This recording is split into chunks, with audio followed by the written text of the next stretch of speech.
Brethren and fathers, hear my defense before you now. And when they heard that he spoke to them in the Hebrew language, they kept all the more silent. Then he said, I am indeed a Jew, born in Tarsus of Cilicia, but brought up in this city at the feet of Gamaliel, taught according to the strictness of our father's law, and was zealous toward God, as you all are today. I persecuted this way to the death, binding and delivering into prisons both men and women. As also the high priest bears me witness, and all the council of the elders, from whom I also received letters to the brethren, and went to Damascus to bring in chains even those who were there to Jerusalem to be punished.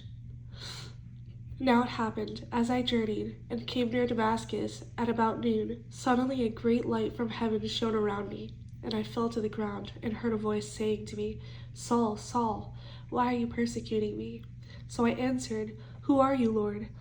And he said to me, I am Jesus of Nazareth, whom you are persecuting. And those who were with me indeed saw the light and were afraid, but they did not hear the voice of him who spoke to me. So I said, What shall I do, Lord? And the Lord said to me, Arise and go into Damascus, and there you will be told all things which are appointed for you to do. And since I could not see for the glory of that light, being led by the hand of those who were with me, I came into Damascus.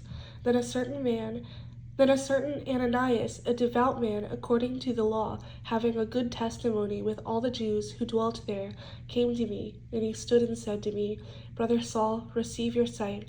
And at that same hour I looked up at him.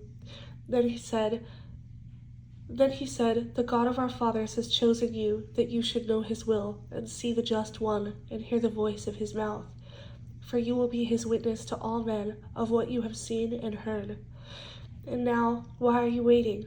Arise and be baptized, and wash away your sins, calling on the name of the Lord. Now it happened, when I returned to Jerusalem and was praying in the temple, that I was in a trance, and saw him saying to me, Make haste, and get out of Jerusalem quickly, for they will not receive your testimony concerning me. So I said, Lord, they know that in every synagogue I imprisoned and beat those who believe on you. And when the blood of your martyr Stephen was shed, I also was standing by consenting to his death, and guarding the clothes of those who were killing him. Then he said to me, Depart, for I will send you far from here to the Gentiles.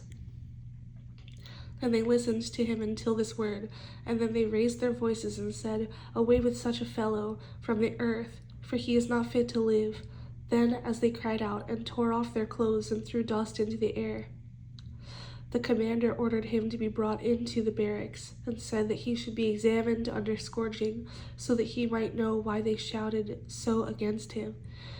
And as they bound him with thongs, Paul said to the centurion who stood by, Is it lawful for you to scourge a man who is a Roman and uncondemned? When the centurion heard that, he went and told the commander, saying, Take care what you do, for this man is a Roman. Then the commander came and said to him, Tell me, are you a Roman? He said, Yes. The commander answered, With a large sum I obtained this citizenship. And Paul said, But I was born a citizen. Then immediately those who were about to examine him withdrew from him, and the commander was also afraid after he found out that he was a Roman, and because he had bound him.